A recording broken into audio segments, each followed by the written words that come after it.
বাংলাদেশের মানুষ যারা আছেন প্লিজ ইন্ডিয়াকে বাঁচান, ভারতকে বাঁচান। এখন ভয়ঙ্কর খবর আসতেছে ভারতের জন্য। সারা পৃথিবী থেকে বিচ্ছিন্ন হওয়ার পথে মনে হচ্ছে ভারত। মধ্যপ্রাচ্যে অলরেডি রেড ফ্ল্যাগ দেওয়া প্রত্যেকটা জায়গা থেকে ভারতকে নিয়ে, ভারতের এই আগ্রাসী প্রচন্ড ধর্মবিরোধী অ্যাগ্রেসিভের কারণে লেডিস এন্ড জেন্টলম্যান তারা এখন প্রকাশ করতেছে না, কিন্তু সারা মধ্যপ্রাচ্যের মানুষ এখন জানেন ভারত কি তার একটা উৎকৃষ্ট উদাহরণ হলো আপনার ইউনাইটেড আরব আমিরাতস, আরব এমিরেটস ভারতীয়দের ভিসা সম্ভবত চিরদিনের জন্যই বাতিল করতে যাচ্ছে।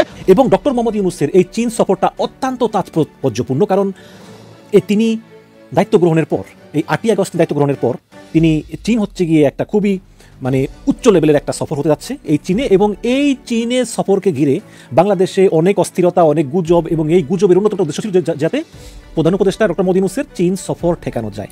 বাংলাদেশের 1000 সাংবাদিক এক জায়গায় করলে একটা ইলিয়াস হোসেন হবে না। আমি মনে করি ইলিয়াস হোসেন এবং পিনাকি ভট্টাচার্যকে বাংলাদেশের মাটিতে এনে ওদেরকে রাষ্ট্রীয়ভাবে সম্ভাবনা প্রদান করা রাষ্ট্রীয় সরকারের নৈতিক দায়িত্ব। মৌলবাদের হাতে ক্ষমতা দেওয়ার জন্য 15 বছর আন্দোলন করি নাই। কে বলছে? বিএনপির এক বিখ্যাত আইনজীবী নেতা আছে, ব্যারিস্টার মাহমুদউদ্দিন খোকন। কাহিনী হলো এই নোয়াখালীর লোকটা ওবায়দুল কাদের হয়ে উঠতে চাচ্ছে এখন। বগা ফান্দে পরে কান্দে রে বগা ফান্দে পরে কান্দে। ছোটকালে এরকম মানুষ গান গাইতো, আমি তো শিল্পী না, সেই জন্য এতটুকুই আমি মনে রেখেছি। আজকে বগা ফান্দে পরে যে কান্দে, ডক্টর ইউনূসের কাছে নরেন্দ্র মোদী কি ভাষায় কেঁদেছেন মানবজমিন পত্রিকা হেডলাইনটা আপনারা শুনলেই বুঝতে পারবেন। চায়না সফরে যাচ্ছে বাংলাদেশের প্রধান উপদেষ্টা, কিন্তু এই ঘটনাকে কেন্দ্র করে ঘুম নাই, ঘুম হারাম হয়ে গেছে ভারতের মিডিয়ার, ভারতের পলিটিশিয়ানদের, ভারতের নীতি নির্ধারকদের। বাংলাদেশের অন্তর্বর্তী সরকারের প্রধান উপদেষ্টা ডক্টর মোহাম্মদ ইউনূসের চীন সফর, তিনি কিন্তু চীনের উদ্দেশ্যে রওনা দিয়েছে। আর ওদিকে ভারতের নরেন্দ্র মোদী তার কিন্তু পায়জামা গরম হয়ে গিয়েছে। প্রিয় দর্শক শ্রোতা, কেন এত টেনশনে ডক্টর ইউনূস সাহেবের চীন সফর নিয়ে ভারত?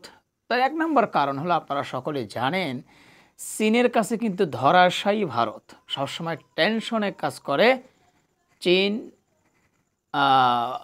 ভারতের জন্য। তো অবশেষে সেই চীন সফরে গিয়েছে আমাদের বাংলাদেশের প্রধান উপদেষ্টা। তাহলে বুঝতেই পারছেন, আগের মতো তো আর শেখ হাসিনা বাংলাদেশে নেই যে শেখ হাসিনা চীন সফরে গিয়েছে এবং সেখানে তার সাথে মাখামাখি হলো কি না হলো। আসলে তো মাখামাখি ছিল ভারতের সাথে। তো এখন তো ডক্টর ইউনূস সাহেবের মাখামাখি তো ভারতের সাথে নেই, এ কারণেই কিন্তু ভারতের বড় একটা টেনশন কাজ করতেছে তার মাথায়। তো যাই হোক, প্রিয় দর্শক শ্রোতা, এই বিষয়টি নিয়ে অনেক বিজ্ঞ বিশ্লেষকদের বিশ্লেষণ আজকে আপনাদের সাথে শেয়ার করব। তো আশা করি সবাই শুনে যাবেন, সবাই একটু শুনে যাবেন। ডক্টর মোহাম্মদ ইউনূস সাহেব, তাকে আসলে বাংলাদেশ কীভাবে গোটা বিশ্ব কীভাবে চেনে সেটাও আপনাদের জানা দরকার। তো চলুন তাহলে আর কথা না বাড়াই, একটা লাইক দিয়ে বিস্তারিত সবগুলো ভিডিওর আলোচনাগুলো আমরা আগে শুনে আসি।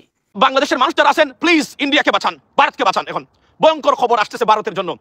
সারা পৃথিবী থেকে বিচ্ছিন্ন হওয়ার পথে মনে হচ্ছে ভারত।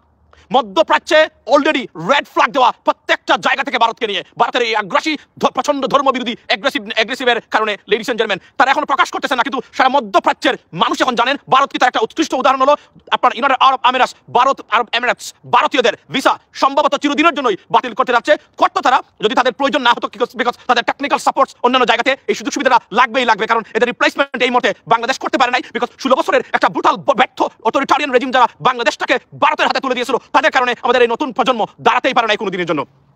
আমি বলে রাখি, নতুন খবরটা হলো ভারতের জন্য আপনারা জানেন যে প্রত্যেকটা পার্শ্ববর্তী বা নিকটবর্তী দেশ যেগুলা দূর দূর করে তাড়িয়ে দিচ্ছে ভারতকে, এত বড় দেশ হওয়ার পরেও। এন্ড লাস্টলি বাংলাদেশ এমন একটা কিক দিয়েছে আমাদের যারা পাগল হয়ে প্রতিদিন বাংলাদেশ নিয়ে মিডিয়া সন্ত্রাস আপনার ঘোষণা করেছে। সব ষড়যন্ত্রকে রুখে দিয়ে বাংলাদেশের মানুষ ভারত থেকে বাংলাদেশকে মুক্ত করেছে, এবং ভারত বেপরোয়া পাগল প্রায়, কারণ তাদের সবকিছু এখানে তারা আপনার বলতে গেলে আপনার লস করেছে বাংলাদেশ কেন্দ্রিক। এবার খবর হলো যুক্তরাষ্ট্র, 2 দিন আগে আপনারা দেখেছেন যুক্তরাষ্ট্র ভারতকে নিয়ে একটা আপনার আওয়ামী লীগকে নিয়ে একটা রিপোর্ট দিয়েছে। সেটা কি, যে বাংলাদেশের যে সন্ত্রাসবাদের কথা বলতো আওয়ামী লীগ, সেটা বিরোধী দলকে নিশ্চিহ্ন, নির্যাতন এবং দমিয়ে রাখার জন্য এদেরকে সন্ত্রাসী ঘোষণা দিয়ে তারা এই কাজটা করতো ভারতের সহযোগিতায়। যেটা স্টেট ডিপার্টমেন্টের যে রিপোর্ট আছে, সেই রিপোর্টে তারা সুস্পষ্টভাবে উল্লেখ করেছে গতকালকে আপনার যুক্তরাষ্ট্র। আজকে হলো আপনার Switzerland, the most peaceful country and the paradise on this planet. Switzerland ইংরেজিতে আমরা যাকে বলি, বা বাংলাতে সুইজারল্যান্ড তারা আপনার ভারতকে বিশেষ ট্যাক্স সুবিধা দেওয়া সেটা বাতিল করেছে। যুক্তরাষ্ট্র আপনার অসহযোগী বা আনফ্রেন্ডলি দেশ হিসাবে আপনার ঘোষণা করেছে ভারতকে, এর আগে স্যাংশন দিয়েছে। অর্থাৎ কল্পনা করতে পারেন ভারতের জন্য কি ধরনের খবর আসতেছে। যুক্তরাষ্ট্র যেখানে ভারতকে বিভিন্নভাবে ব্র্যান্ডিং করে যাচ্ছে প্রত্যেকটা দেশটাকে আপনার বিষয়ে, সেই জায়গাতে আমি মনে করি যে it's a bad news for India at the same time and the Awami regime. So ladies and gentlemen, hi officer, how are you? So it's not a good sign for those countries like the United States government. They declared India along with other countries one of the most unfriendly nation on this planet, although they have a serious ties with the United States. I mean honestly speaking, to tackle Chinese aggression in this area. So think about that.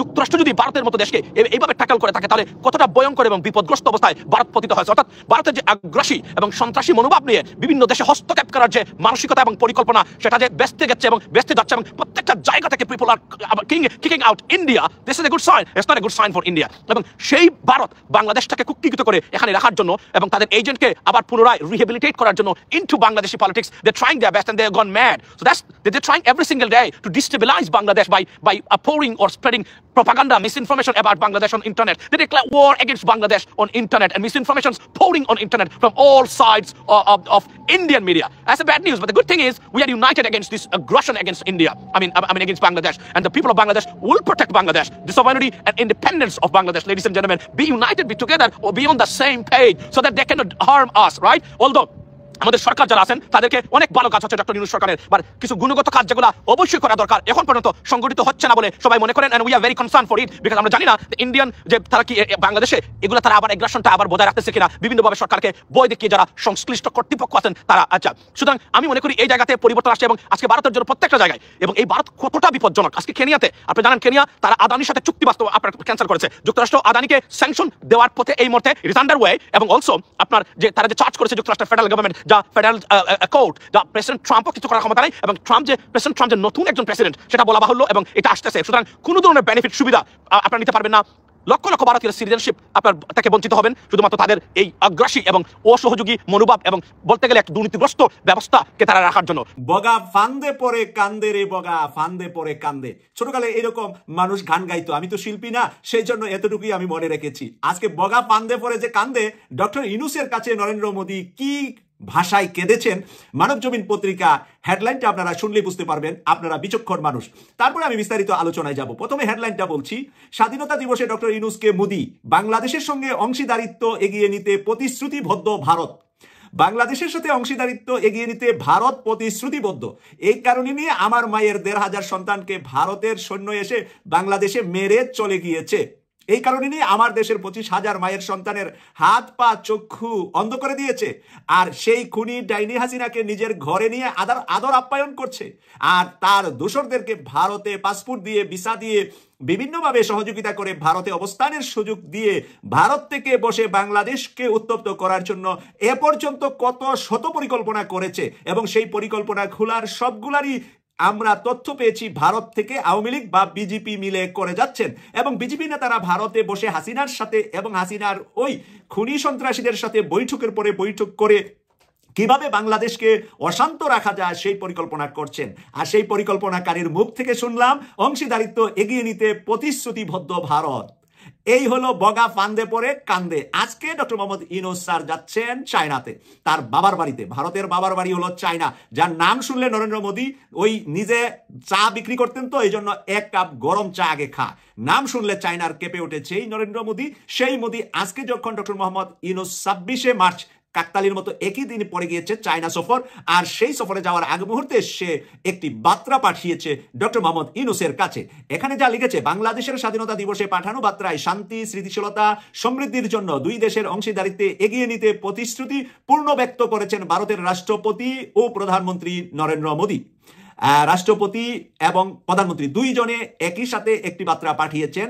আমরা এখানে কি লিখেছে আপনাদের সামনে তুলে ধরছি। প্রধান উপদেষ্টা ডক্টর মোহাম্মদ ইউনূসকে পাঠানো এক বার্তায় মোদী বলেন, শান্তি, স্থিতিশীলতা ও সমৃদ্ধির জন্য আমাদের দুদেশের যে আকাঙ্ক্ষা তার দ্বারা পরিচালিত হয়ে এবং একে অপরের স্বার্থ উদ্বেগের প্রতি পারস্পরিক সংবেদনশীল ভিত্তিতে আমরা এই অংশীদারিত্বে এগিয়ে নিতে প্রতিশ্রুতিবদ্ধ। উনি ওয়াদাবদ্ধ, প্রতিশ্রুতিবদ্ধ।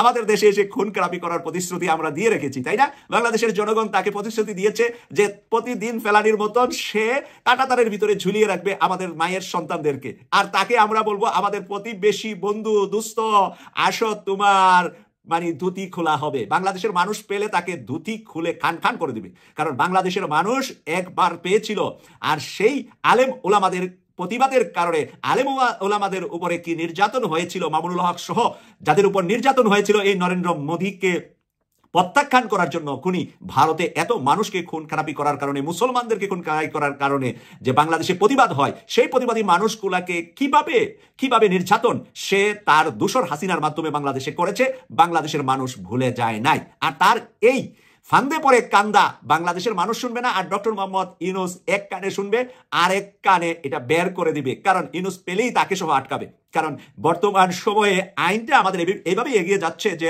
নরেন্দ্র মোদী সহ আসামি হচ্ছে বাংলাদেশের আন্তর্জাতিক অপরাধ ট্রাইব্যুনালে। এবং এখানে প্রমাণ শুরুতেই বলেছেন তাজুল ইসলাম, চিফ প্রসিকিউটর তাজুল ইসলাম শুরুতেই বলেছেন যে এখানে পাশের দেশ থেকে এসে আমাদের দেশে মানুষের উপর নির্যাতনের আমরা হদিস পেয়েছি, তথ্য পেয়েছি, এবং সেই তথ্য অনুপাতেই কিন্তু এগিয়ে যাচ্ছে। আমরা হয়তোবা সামনের কিছু দিন অপেক্ষা করব, এরই মাঝে হয়তোবা আমরা দেখতে পাবো আদালতের মাধ্যমে মোদীকে টানে আনা হচ্ছে। যদি বাংলাদেশে আনা না যা, আন্তর্জাতিক আদালতে এই মোদীকে, এই হাসিনাকে নিয়ে কাঠগড়ায় দাঁড় করাবে এই ডক্টর মোহাম্মদ ইউনূস। এই ডক্টর মোহাম্মদ ইউনূসের প্রতিশ্রুতি হলো ওইটা। ইউনূসের প্রতিশ্রুতি মোদী যা বলে তা নয়। ইউনূসের প্রতিশ্রুতি হলো এই বিচার করে উনি বিদায় নেবেন বাংলাদেশের সরকার থেকে। উনি কিন্তু টাইমটা গতকাল একেবারে পরিষ্কার করে দিয়েছেন যে আগামী ডিসেম্বর থেকে আগামী জুন পর্যন্ত সময় লাগতে পারে। 26 জুন পর্যন্ত ম্যাক্সিমাম সময়টা উনি দিয়েছেন। কারণ হলো যে মোদী সহ হাসিনা সহ বিচারটা কমপ্লিট করতে, বিচারের কাজ তো ইউনূস সাহেব চাইলেই রাতারাতি করতে পারবে না। বিচারের পদ্ধতি, সিস্টেম, আন্তর্জাতিক মানদণ্ড মেনে বিচার করতে যতটুকু সময় লাগে এতটুকু সময় ডক্টর মোহাম্মদ ইউনূস রাষ্ট্রীয় ক্ষমতায় থাকবেন, নির্বাচন দিবেন না। কারণ ডক্টর মোহাম্মদ ইউনূসের কাছে পরিষ্কার যে পরবর্তীতে যারা সরকার গঠন করবে তারা এই বিচারটা করবে না। যাদের সম্ভাবনা আছে রাষ্ট্রীয় ক্ষমতা আসার, তারা ভারতকে বিচারের মুখোমুখি করার মতন মাজায় তাদের শক্ত গামছা বাঁধা নাই। সেই দুর্বল দলগুলোই বাংলাদেশের রাষ্ট্রীয় ক্ষমতায় আসবে, যারা নরেন্দ্র মোদীর চোখে চোখ রেখে কথা বলতে পারবে না, যারা ভারতকে আসামির কাঠগড়ায় দাঁড় করাতে পারবে না। ভারত প্রীতিতে ব্যস্ত হয়ে যাবে পরের সরকার এসে। সেই কারণে উনি নিজ হাতে বিচারটা কমপ্লিট করেই বিদায় নেওয়ার জন্য উনি 6 মাস এখানে হাতে রেখেছেন, ডিসেম্বর থেকে পরের জুন পর্যন্ত। ওই 6 মাসের ভিতরে কিন্তু এনি টাইম উনি নির্বাচনের ঘোষণা দিতে পারেন। যখন ওনার টার্গেট ফিল আপ হয়ে যাবে তারপরে আর ইউনূস সাহেবকে ধরে রাখতে পারবেন না। ওনার মূল টার্গেটটা উনি আজকের থেকে টার্গেটের সেমিফাইনালে নেমেছেন, আর ফাইনাল খেলাটা শেষ করেই উনি বিদায় নেবেন। আজকে যে চাইনা যাচ্ছেন এটা আমাদের জন্য খেলার সেমিফাইনালে চলে আসছে, কোয়ার্টার ফাইনাল পর্যন্ত শেষ ইতিমধ্যে ডক্টর মোহাম্মদ ইউনূসের 8 মাসে। এই সামনের 1 বছর আপনার উনি হাতে রেখেছেন, মানে সেমিফাইনাল আর ফাইনাল খেলে ফলাফল, ওই যে ফলাফলটা কি হয়, গোল্ড মেডেল হাতে নেওয়া হয়, ওই বাংলার মানুষকে গোল্ড মেডেলটা দিয়ে উনি বিদায় নেবেন। প্রিয় দর্শক, আমরা এখানে আরো যা লিখেছে শেষের দিকে এসে আপনাদেরকে তুলে ধরছি মানব জমিন থেকে। বাংলাদেশ ভারত সম্পর্কে বহুমুখী উল্লেখ করে তিনি বলেন, বাণিজ্য, বহুমুখী যোগাযোগ, উন্নয়ন, অংশীদারিত্ব, বিদ্যুৎ, জ্বালানি, শিক্ষা, সক্ষমতা বৃদ্ধি, সাংস্কৃতিক যোগাযোগ এবং জনগণের মধ্যে যোগাযোগ বৃদ্ধির মতো বিভিন্ন ক্ষেত্রে দুদেশের পারস্পরিক সহযোগিতা রয়েছে। প্রিয় দর্শক, প্রথমে বলেন বাণিজ্য। পেঁয়াজ তাদের কাছ থেকে এনে 120 টাকা, 150 টাকা রমজান মাসে খেয়েছেন, আর এবার শুধু 20 টাকা খেয়েছেন তাদের কাছ থেকে না এনে।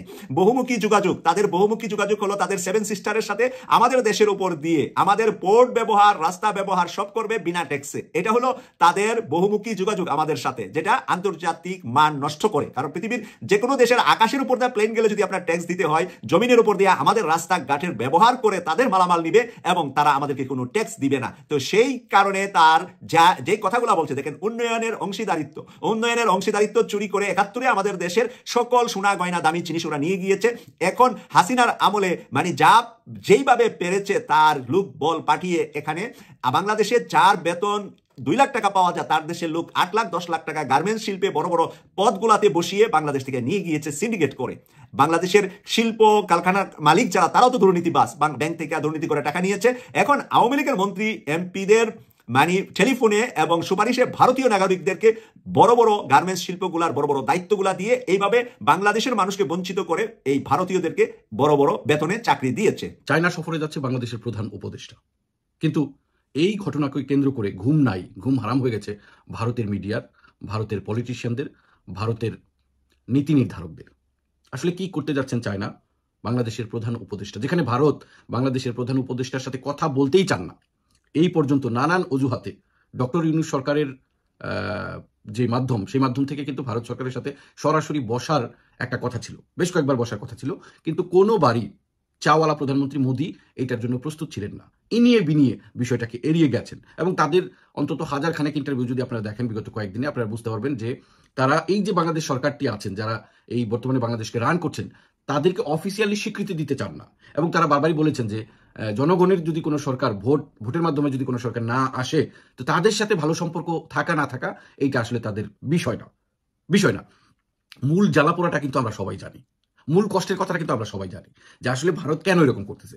অনেকগুলো প্ল্যান কিন্তু তারা অ্যাপ্লাই করছে, সংখ্যালঘু প্ল্যান, আপনার ওই যে লোকটাকে জেলে পোড়া হয়েছে সেই লোককে দিয়ে অনেক কিছু করানোর চেষ্টা হয়েছে, নানান রকম দাঙ্গা বাঁধানোর চেষ্টা করা হয়েছে, যেটা ওরা ওদের নিজেদের এখানে করে বিজেপি বিশেষ করে এই মোদী সরকার নিজেদের মধ্যে দাঙ্গা বাঁধিয়ে তারপর সেখানে যে হিরো সাজে। কিন্তু বাংলাদেশের মানুষ তথা সমস্ত পৃথিবীর মানুষ তো জানে যে মোদী সরকার অর্থাৎ বিজেপি সরকারের মূল এজেন্ডা আসলে কি। প্রিয় সহযোদ্ধারা, লক্ষ্য করবেন, যতদিন থেকে এই ইউনূস সরকার ক্ষমতায় আসছে ততদিন থেকে ভারতের সাথে কন্টিনিউ ঝামেলা কিন্তু বাইধাই আছে, এবং তারা সবসময় ওই কথাটাই সামনে আনে যে যেহেতু এটি একটি স্টেবল সরকার না, সেহেতু তাদের সাথে কোনো আলোচনা সমালোচনা এগুলো আমরা খুব বেশি পাত্তা দিই না। এটা কিন্তু নন অফিসিয়ালি তারা বলে বিষয়টা। এখন দেখেন, আরেকটু বিষয় মাঝখানে আসা উচিত, সেটা হচ্ছে যে পাকিস্তানের সাথে যখন সুসম্পর্ক হচ্ছে আমাদের, আপনার ওই গানটা মনে আছে কয়েকদিন আগে যে হেনা ভাইরাল হলো, চাচা হেনা কোথায়, বাপ্পারাজ মহোদয়ের একটা সিনেমা আছে সম্ভবত প্রেমের সমাধি। পাকিস্তান থেকে যখন একটা জাহাজ ভিড়া শুরু করে, বাংলাদেশের দিকে আসা শুরু করে, তখন থেকে ভারতের গায়ে এখানে জ্বালা ওইখানে জ্বালা, আমাদের কাছে আসে চিনি। দেখেন বিষয়টা কিন্তু, দেখেন কি একটা অদ্ভুত রকম সমস্যা। আমাদের দেশে পাকিস্তান নিয়ে আসে চিনি, কিন্তু ভারতের চোখে ওইটা হচ্ছে বম। ভারত থেকে আসে চাল, পাকিস্তান থেকে আসে চাল, কথার কথা বলছি, কিন্তু ভারতের মিডিয়া এবং ভারতের পলিটিশিয়ানদের কাছে সেটা হয় গিয়া গোলা বারুদ, এবং তারা মিডিয়াতে অনর্গল সেটা চালিয়ে যাচ্ছে যে পাকিস্তান থেকে এই ছবি আসতেছে। বুঝছেন, মানে পাকিস্তানের সাথে যত ভালো সম্পর্ক হয় আমাদের, তত ভারতের বুকে কষ্ট জ্বালা বেড়ে যায়। এখন ব্যবসায়ী হিসেবে, বণিক হিসেবে, সমস্ত পৃথিবীতে বণিক আসলে কারা, বিজনেসম্যান, ধান্দা ব্যবসা বাণিজ্য আসলে কারা করে? চাইনিজরা। এখন চায়নার দিকে যখন বাংলাদেশ যাচ্ছে, আওয়ামী লীগ সরকার থাকতেও কিন্তু চায়নার সাথে একটা সম্পর্ক ছিল, সেই সম্পর্কটা কাইন্ডলি আপনি বলতে পারেন যে অনেকটা পরকীয়ার মতো। হ্যাঁ, কারণ ভারতের সাথে তো হাসিনা নিজেদেরকে দিয়ে দিছে, নিজের দেহ মন প্রাণ ভারতকে দিয়ে দিছে, কিন্তু চুপে চুপে চায়নার সাথে অনেক কিছু করছে। হাসিনাও করছে আমাদের দেশের অনেক প্রজেক্ট যখন আপনারা দেখবেন চায়নারই বানানো, কিন্তু ওইটাকে খুললাম এত ফ্লাশ করে নাই, মিডিয়াতে অত আসতে দেয় না। কিন্তু ভারত তো ভাই পাকনা মানুষ, তো জানেই যে তার যে গার্লফ্রেন্ড সে তো দিয়ে বেড়াচ্ছে, এটা তো ভারত জানে। এই জন্যই কিন্তু শেষ দিকে হাসিনার শেষ টার্মের দিকে যদি আপনারা লক্ষ্য করেন, তাহলে ভারতের সাথে সম্পর্কটা কিন্তু বেশ নরম গরম ছিল, বুঝছেন? কারণ মোদি জানে যে দিয়ে বেড়াচ্ছে। হ্যাঁ, কাকে দিয়ে বেড়াচ্ছে? চায়নাকে। চায়না তো তলে খুশি, কারণ চায়নার টার্গেট ব্যবসা করা। ভাই তুমি কোথায় আসো, কেমনে আসো, কি লেনদেন, এগুলা চায়না এত গুনে না। চায়নার মূল যে কনসার্ন সেটা হচ্ছে ব্যবসা করা। চায়না ব্যবসা করে গেছে। এখন আসি প্রসঙ্গে, প্রধান উপদেষ্টা যাবে চায়নাতে, এবং প্রধান উপদেষ্টাকে কিন্তু সেই লেভেলের একটা সম্মান দিয়ে, আমি যতদূর শুনতে পেলাম বিশেষ একটা বিমানে করেও তাকে নেওয়ার প্ল্যান হয়েছে, মানে ভালোবাসার সবটুকু চায়না দিয়ে দিচ্ছে। এখন আম ভাষায় চায়নার ভালোবাসা মানে হচ্ছে চায়নার যে ব্যবসায়িক যে সিস্টেমগুলো আছে সেখানে আপনি আসেন, জড়ো হন, চায়নার সাথে ব্যবসা করেন, তারা মুনাফা অর্জন করবে, আপনাকে ভালোবাসা তারা দেবে, সর্বোচ্চ ভালোবাসা দেবে। এখন এর আগেও কিন্তু আপনি জানেন, আপনি অবগত আছেন হয়তো, যে হাসিনা ক্ষমতা ছাড়ার আগে, আমার যদি ভুল না করে থাকি, শেষ সফর কিন্তু চায়নাতেই করেছিলেন। এখন সেখানে চায়নাতে যাচ্ছে হচ্ছে প্রধান উপদেষ্টা। বাংলাদেশের সরকারের সাথে ভারত কথাই বলতে চায় না, যে কয়েকদিনের একটা সরকার, সে বাংলাদেশের মানুষের ম্যান্ডেট নিয়ে আসে নাই, কোন রকম কয়েকদিন আসে, তার সাথে কোনো কথা বলার ডিসকাশন করার কিছু নেই। সেখানে ভারত দেখতেছে যে চায়না প্রধান উপদেষ্টাকে বিশেষ বিমানে করে এত ইজ্জত দিয়ে নিয়ে যাচ্ছে, এবং চায়না মিডিয়াতেও এটাকে ফলাও করে প্রকাশ করা হচ্ছে যে ডক্টর ইউনূস একটি বিশেষ ফিগার, বিশেষ প্রোফাইল, তিনি চায়নাতে আসছেন। এটা উভয় দেশের জন্য একটা বিশেষ পজিটিভ বার্তা। কিন্তু সোগা মারা হচ্ছে গিয়ে ভারতের জন্য। ভারতের ঘুম হারাম হয়ে গেছে। কি চুক্তি করে? এটা কি কোনো পারমাণবিক চুক্তি? এটা কি কোনো ব্যবসায়িক চুক্তি, যেটা বাংলাদেশের সাথে ভারতের 1000 বছর ধরে করে আসছে? হাসিনার সাথে সব হাসিনা মানে পুরা পাইটটা দিত, সেখানে সব ধান্দা বাংলাদেশের সাথে বন্ধ হয়ে গেল। হ্যাঁ, যে বাংলাদেশকে নিয়ে আমরা মজা নেই, সেই বাংলাদেশ আজকে চায়নার সাথে একটা মানে কি সিগনেচার করে, কি স্বাক্ষর করে, কি দিয়ে আসে, এরপরে বাংলাদেশের কি হবে? হ্যাঁ, এবং সীমান্তর একটা ঝামেলাও তো আছে, যেখানে সবচেয়ে বড় সেনাপতি চায়না এখানে এশিয়া মহাদেশের মধ্যে। কারণ চায়নার উপরে দিয়ে আসলে সত্যিকার অর্থে কে লাগবে তার সাথে? আমরা একটি ভারতের ভিডিও দেখেছি গত কয়েক বছর আগে, একটু বাস্তবতা দেখে আসি।